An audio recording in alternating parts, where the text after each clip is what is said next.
በአንድ ወቅት አንድ ንጉስ ከንግስቲቱ ጋር ንፋስ ለመውሰድ ትንሽ ወጣ ብለን እንምጣ ብለው ውሃ አካባቢ ይሄዳሉ እና የሄዱበት የውሃ አቅራቢያ አንድ አሳ አስጋሪ አሳ ለማጥመድ ይፍጨረጨራል። ንጉሱ በማስተዋል ያየዋል።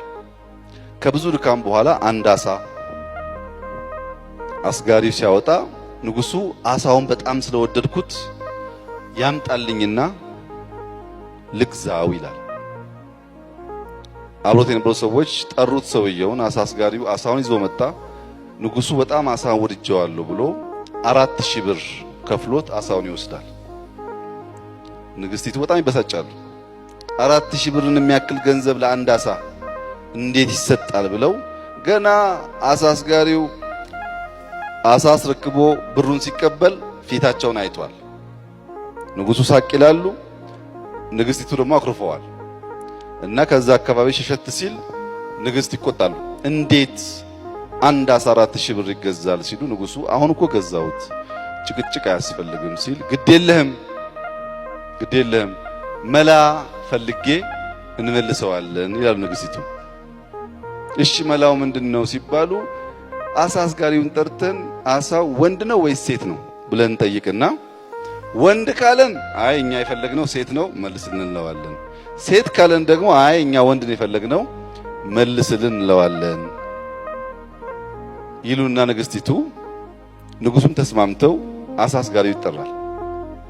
ሲጠራ ይሄን ጥያቄ ይጠየቃል። ቀደም ብሎ ስለገባው አዝማሚያውን ስላወቀ አይ ንጉስ ስለወደዱት የኔ አሳ ጾታ የለውም ይላል።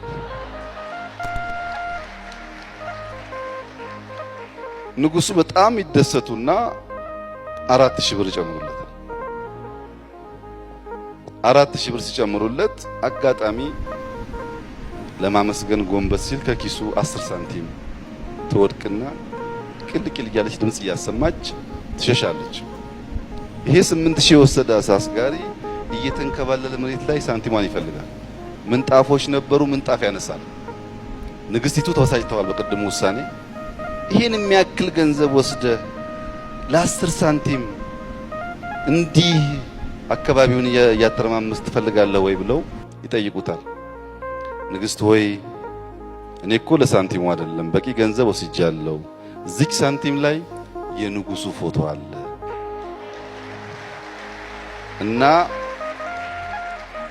የንጉሱ ፎቶ ወድቆ የእሳቸውን ብር ወስጄ መሄድ እኔ ልብ ያልፈቀደም ሲል አሁንም ንጉሱ 4000 ብር አወጥቶ ይሰጣል።